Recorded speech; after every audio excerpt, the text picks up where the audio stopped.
émission Nabino misala ya Fachi Congo bongi na congolais tout baleka tout monde le côté banda papa lobini Congo bongi na congolais très bien tout baleka awa basale le côté mais le quoi Fachi ali congolais afana pe na njili soki na quartier 7 ayi batanga pe na somi na njili ayi bi souffrance peuple congolais donc tout monde le loké o to ndima raté fou le bon macadam impossible donc super pour na misala ya Fachi Yebisa biso na nzela ozaki ndenge avant batisa béton.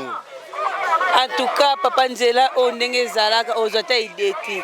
Soki mbule ebeti ata matanga ya mukie. Donc podinda afoza na buti.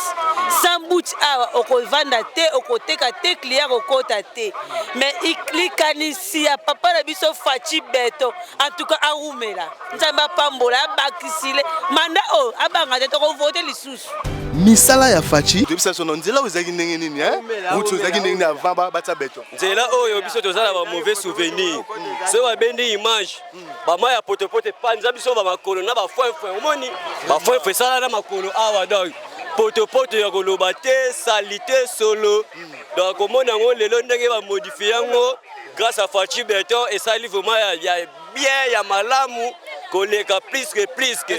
misala ya Fachi nazanjilwa totika ba njilwa awa talaka nde nazali Très bien, tout le monde combat awa ezalaki place moko soko leka en tout cas sur la type pour faire beba en tout cas béton Fachi aumela donc tozala sima na ye toujours béton na béton misala ya Fachi Ba oyo nyos bazo contredire Fachi Beton donc baza vraiment na kabase le ya osakana te po biso moko banjilwa donc toza simana ye à 100% po oyo to bandaki banda mukie ti to komina ba age oyo to monaki te mais lelo to moni yango grâce à Fachi Beton oyo baleki oh projet ba réaliser loko moko te mais Fachi Beton aye ko sala vraiment oyo ezaki ezomonana oyo ezaki ba betela ote ba rimete eza vraiment à live yango yo donc c'est comme propre kitoko bétonné vraiment ya libanga ya sakala te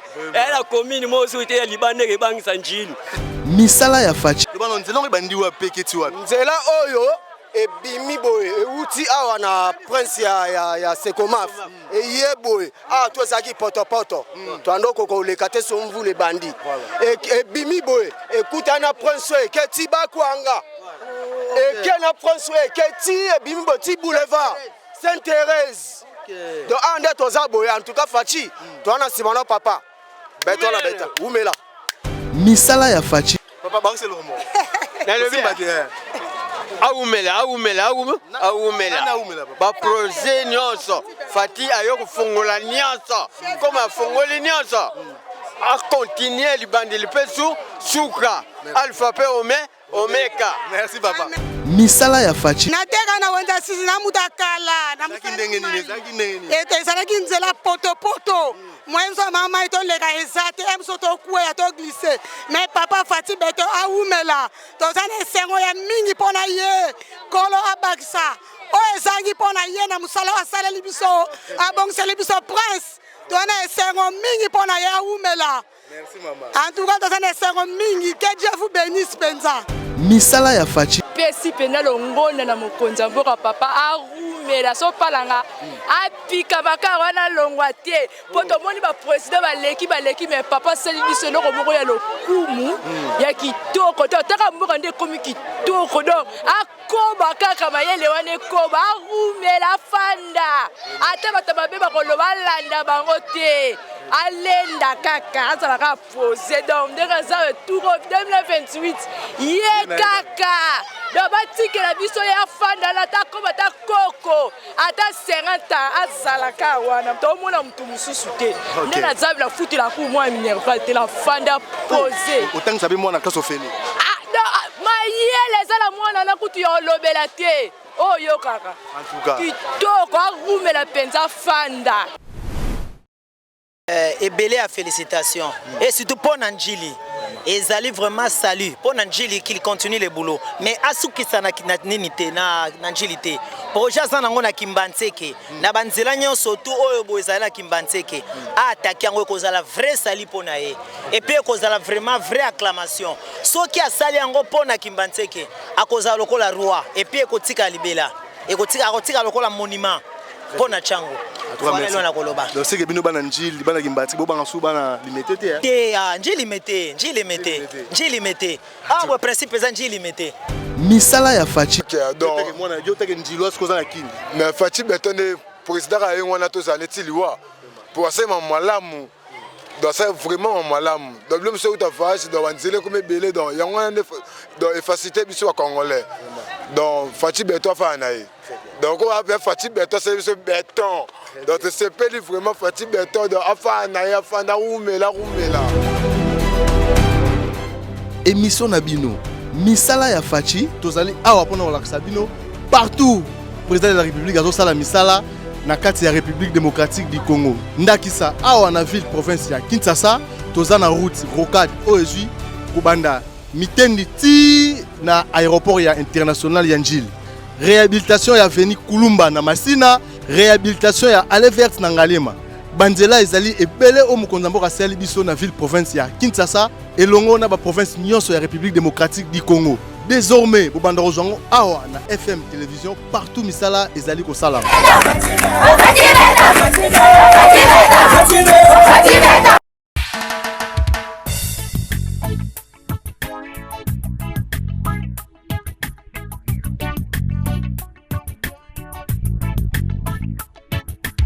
Le linge sale, c'est là ma famille.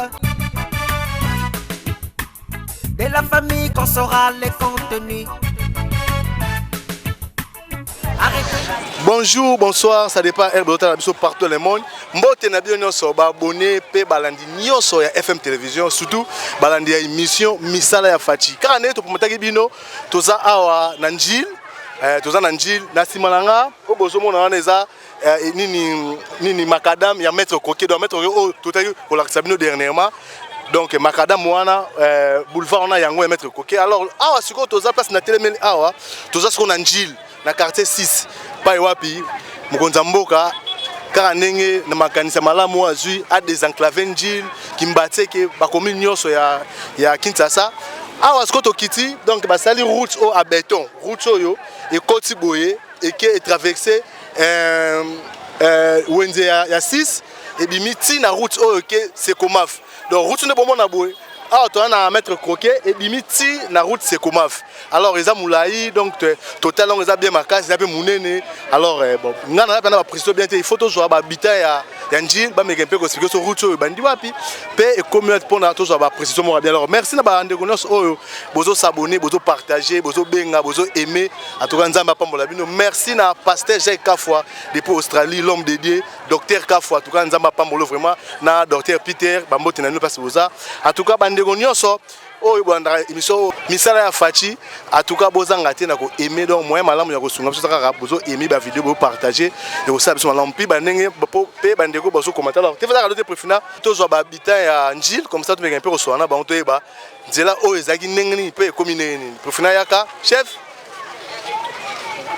Bonjour papa. Bonjour papa journaliste. Papa comment on est? Comment on a papa Olivier? Papa Olivier. Oui. Papa Olivier, vous êtes habitant Njili? Oui, très bien, à Tongo. À Tongo. Ouais. Bon, en tout cas, Papa Olivier, mais quand on habite au solo, bien tu habites route Oyo. Avenue comment on est? Avenue Oyo comment on est? Avenue Ndolo. Avenue Ndolo. Ezaki na makadam te kaka waf ega na fulu tina wenda 6. Kolonga wenda 6 komiti na laïque parce que côté route ya Sekomaf na Avenue Ndolo route Avenue Ndolo bandi banda laïque ti kokoma na armée du Sali. Donc déjà donc l'équipe est traversée ti armée du Sali. Oui parce que ngambo to na ngamba 6 ngambo na ngamba 5 yango côté comme no Rindolo tina suka Rindolo. En tout cas le bani le bana mokonza mboka na makanso azui ndi nzo désenclaver pena Njili na commune Kimbati. Ah vraiment na ebelo na ko bana été donc Congo bongi na congolais. Tout baleka to mone lokote. Oh banda papa lobini Congo. Congo bongi na congolais. Très bien. Tout baleka awa basale lokote. Mais loko fatali congolais afana pe na Njili hein. Soki na quartier 7 ayi batanga pe na somi na Njili. Ayi bi souffrance peuple congolais. Donc to mone le loké. Oh to ndima raté. Fou le bon macadam impossible. Donc super bon. Merci beaucoup. Vraiment. Très gentil. Alors, on continue à l'intervention. Tout le monde, maman, bonjour. Bonjour, papa. Maman, vous êtes habitante de la commune Njili. Njili. Maman, il faut que vous route aux Aguindengeni. Comment on est? Comment on a matete? Matete. Route ezaki nini matete? Nzela o ezaki nini poto mona ba wenze. Nzela o ezaki mabe ezaki salite makasi.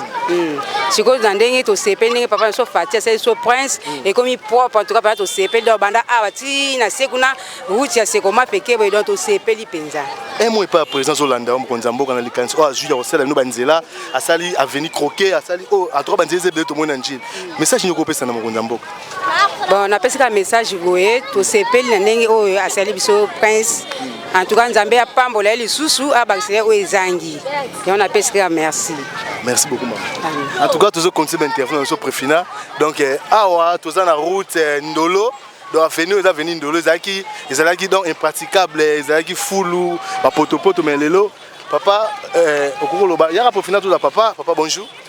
En tout cas, merci mingi. Tozali na milieu ya quartier site justement na pense basal na kati ya marché ya 6. Vraiment moi développement ezali vraiment na sepele belé. Na kutana ndeko oyo akuta pesinga micro tuzo développer nga papa disenga na vandi sur avenue Mikondo numéro 16 na quartier Pierre Focom na Kimbanseke. Papa yipsa biso nanu avenue o avant basala route o ya béton ezaki nini? Ezaki très sale mabele. Siko na monique développement pesami vraiment nzele comme kitoko na sepele belé na lingi bandi boyeki matina nzani. Ekeko magiste matina nzela ya Sekomaf. Donc route eketi Sekomaf. Sekomaf oui. So bimi boye Sekomaf. OK, en tout cas vraiment très appréciable. Toujours sepela mingi.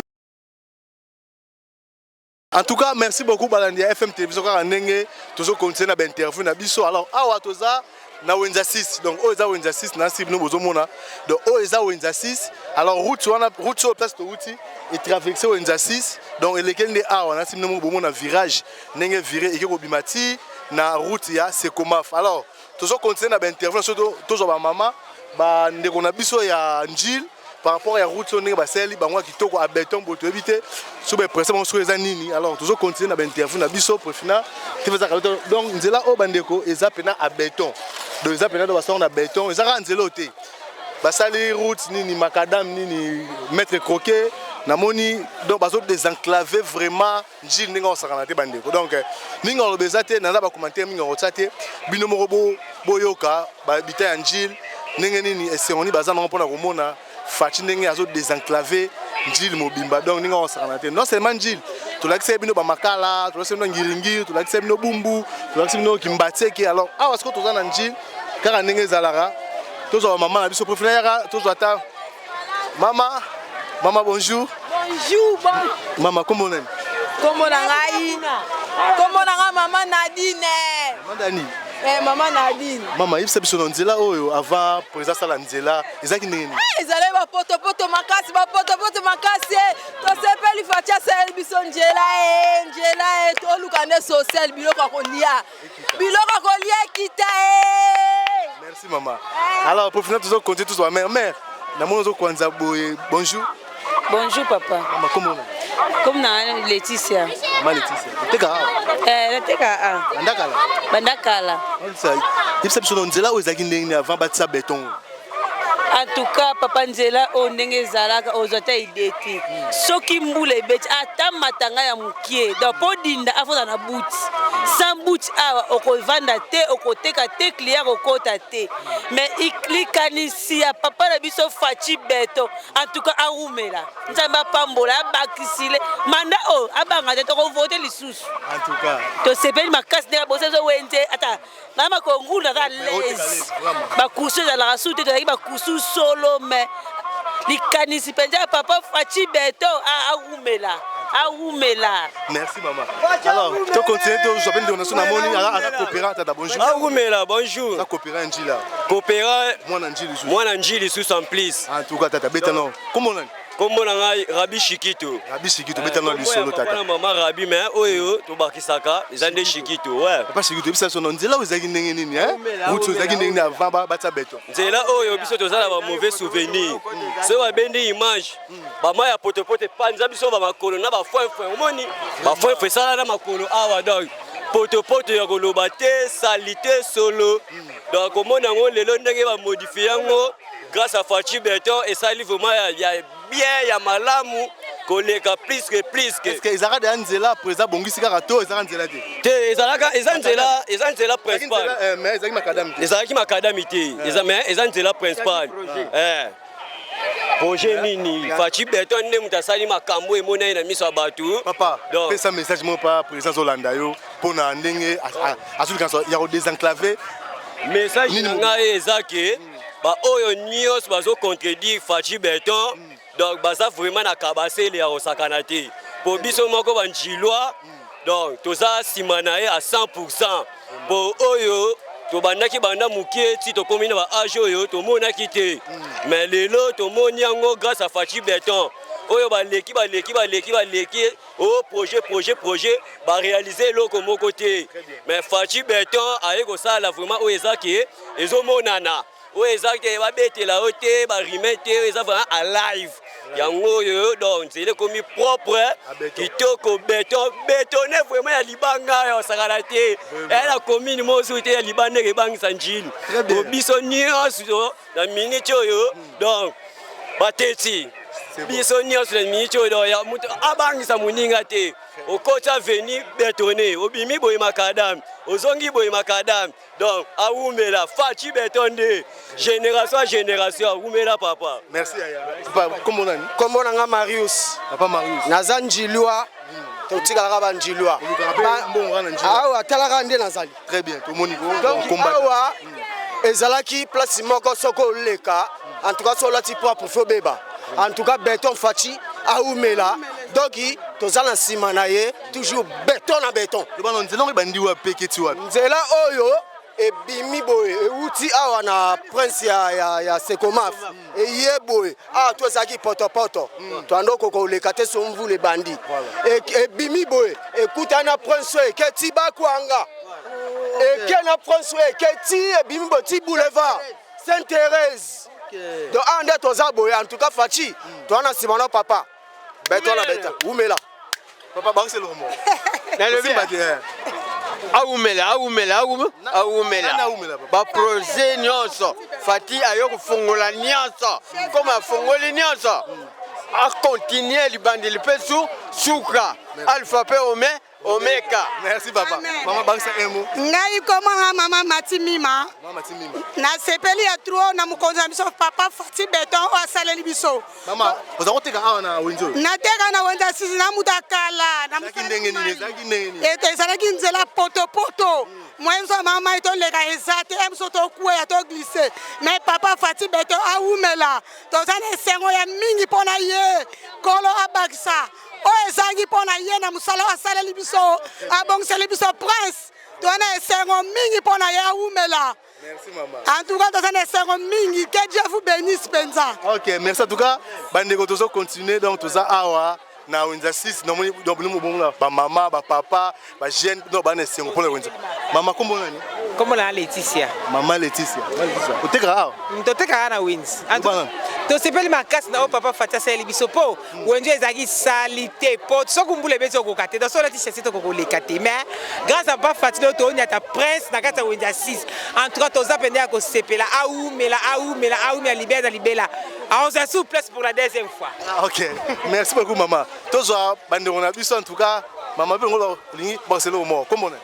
Nga Nathalie. Maman Nathalie. Ah oui. Wenzo zaki neni nzela o zaki neni avant basala. Donc mingi oloba penza ezebele dans na pesi pena longonda na mokonza mboka papa arumela so palanga apika baka wana longwa te poto moni ba président baleki mais papa seli biso loko moko ya lokumu ya kitoko to taka mboka nde komi kitoko donc akoba kaka mayele wana koba arumela fanda ata batababe bakoloba landa bango te alenda kaka azalaka posé donc ndenge za retour 2028 ye kaka donc batikela biso ya fanda na ta koba ta koko ata 50 azalaka wana tomona mutu mususu te nde na zabi la futi la ku mwa minerval te la fanda posé autant que ça be mwana kaso feli mayele ezala mwana na kutu ya olobela te oyo kaka kitoko arumela mpenza fanda donc afanda mpenza banga bango te.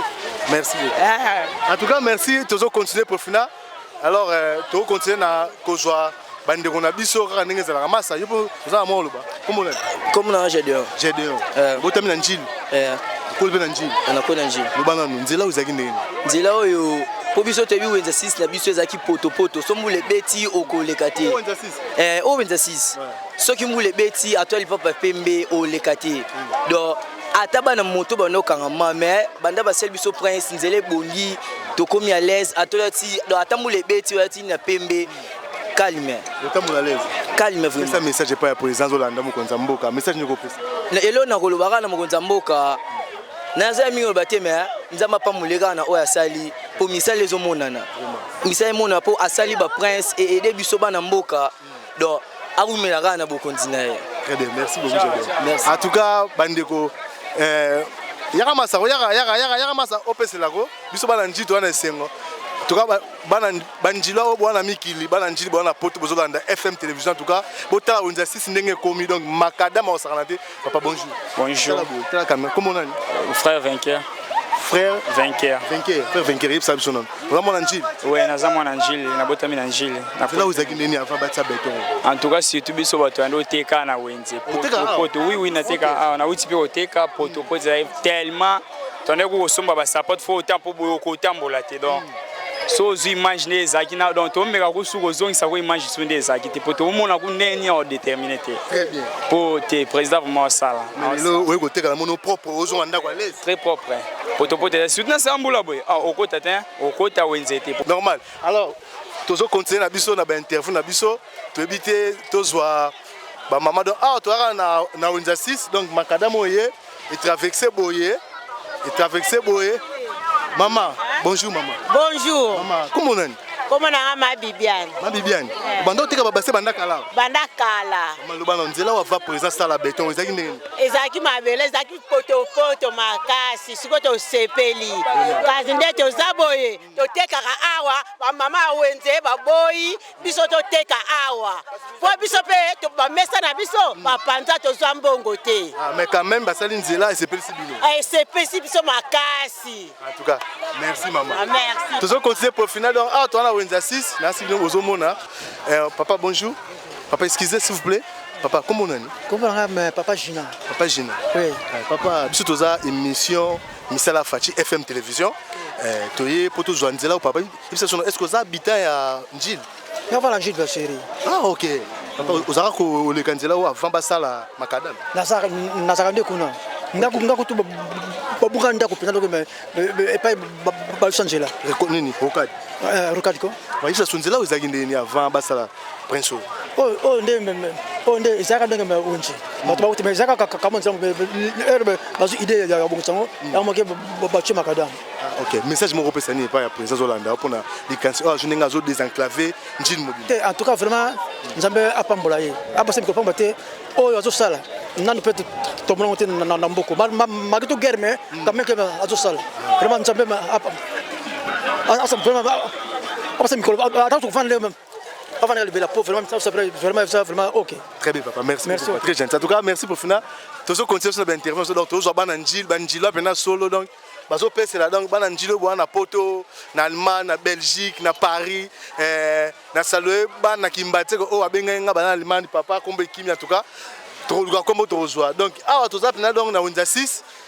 Place to utikuna donc makadamo ebimi tina mettre croquet traverser mettre croquet qui donc nous besoin mon donc ça béton. Bonjour papa. Oui bonjour bien merci. Papa s'il vous plaît aux habitants à Njili. Bon on a habité à Njili tena habité Kimbantseke mais je suis souvent usagé en Nzela Webo. Ah OK papa en tout cas merci comment on Comment on a Anissé Bébélo. OK papa Anissé. Mais quand on expliquer biso avant basa la macadam oyo à béton route ezaki nini. Et ça est vraiment difficile parce que ah bon ezaki wenze. Mais puis na kati on a ba poto na ba poubelle c'était vraiment impossible pour nous passer mais pour le moment ils a salut. Ils a vraiment salut pour Njili. Et surtout Njili combien en tout cas je dis souvent que Njili limité. Oh Njili limité. Njili limité. Et ça papa route bandi wa pipe iko sukati wa. Bon route e bandi awa juste na direction oyo boye ya Njili Brasserie ya balabala ya Njili Brasserie ekeiti ebimi na direction côté ya na direction kuna côté ya nzela ya Saint-Thérèse ekitiki Mbantseke. OK. Papa un mot pas ya président nga Jules Kantia ko désenclaver presque ba commune ebele. Le bani ko pesa na mokonza mboka. Oui, eloko nazo pesa ye surtout ebele à félicitations et surtout pour Njili. Ezali vraiment salut pour Njili qu'il continue le boulot mais asukisa na nini na Njili te projet za nango na Kimbantseke na banzela nyonso tu oyo boezala na Kimbantseke attaquer yango kozala vrai salut pour na ye et puis kozala vraiment vraie acclamation soki asali yango pour na Kimbantseke akozala lokola roi et puis ekotika libela ekotika lokola monument pour na chango. Donc c'est que bino bana Njili bana Kimbati bo bana su bana limité te. Te Njili limité. Ah ouais principe za Njili limité. Ba fleur bande tonga mais ba tona ba bande ocha ba fleur. Eleki malamu pona bangwa silisa. A décorer en ndenge sengeli a décorer. Et kozala vraiment sali. Pona dans Njili za Njili limité. Njili limité. Merci beaucoup papa. Pas de quoi. OK, pour finir tozo continuer na interview na biso.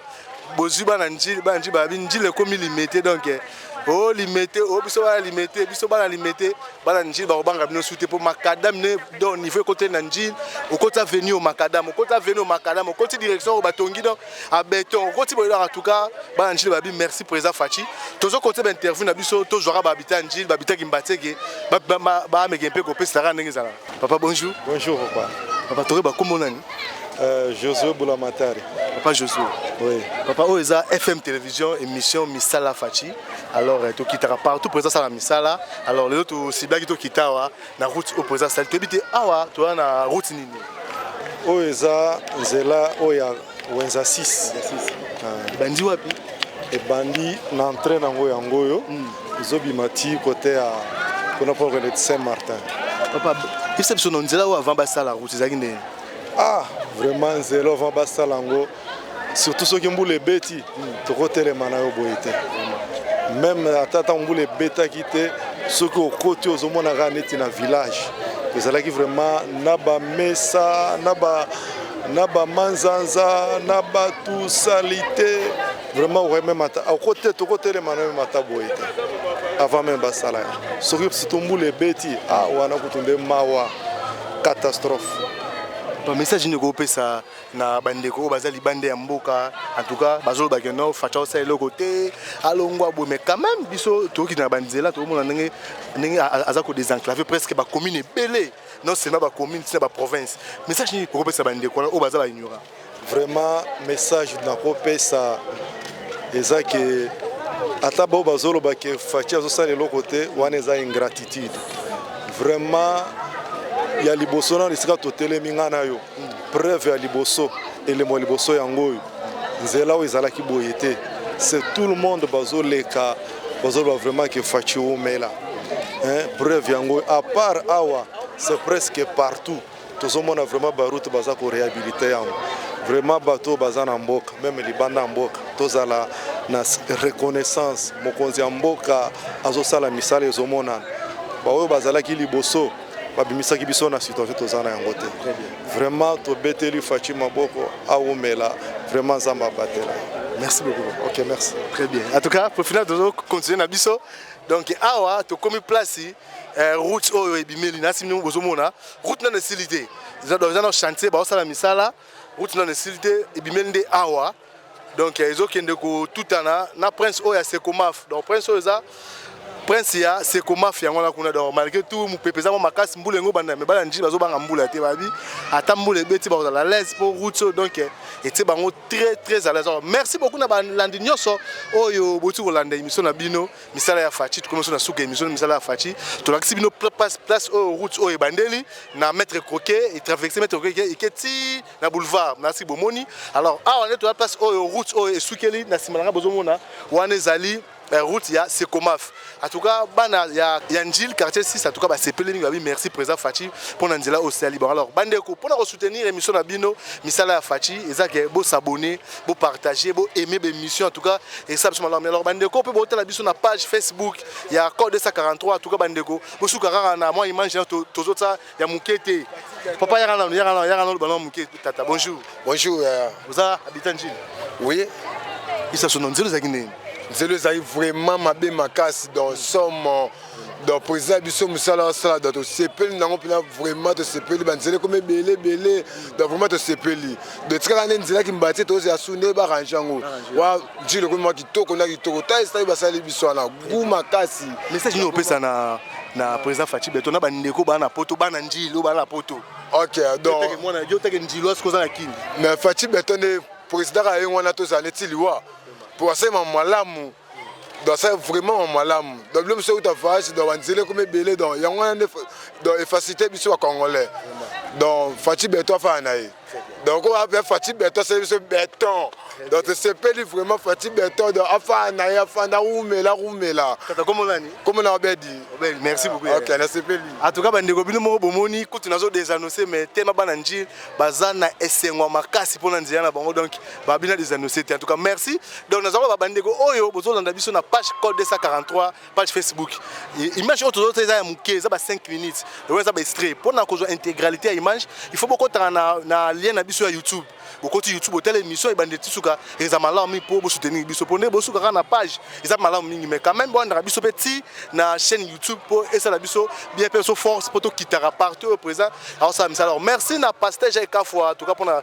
soutien au papa mi kono bengo docteur Jacques Kafwa en tout cas docteur nzamba pambolo vraiment docteur Jacques Kafwa na docteur Peter merci na maman nanda ko Australie na bana nyonso to nzamba pambolo bino merci na l'incroyable Mirankian vous moviez merci na AKBG son en tout cas nzamba pambolo vraiment pour na ba conseil non merci na professionnel ma caméra soda makas soki nzamba zongite to kutani à la prochaine bye bye. Émission Nabino, misala ya Fachi, tozali awa pona olakisa bino partout. Président de la République azo sala misala na kati ya République démocratique du Congo. Ndakisa awa na ville province ya Kinshasa, tozana route rocade oezui kubanda mitendi ti na aéroport ya international ya Njili. Réhabilitation ya Veni Kulumba na Masina, réhabilitation ya Allée Verte na Ngalema. Banzela ezali ebele o mokonza mboka sali biso na ville province ya Kinshasa elongo na ba province nyonso ya République démocratique du Congo. Désormais bobanda rozango awa na FM télévision partout misala ezali ko salama.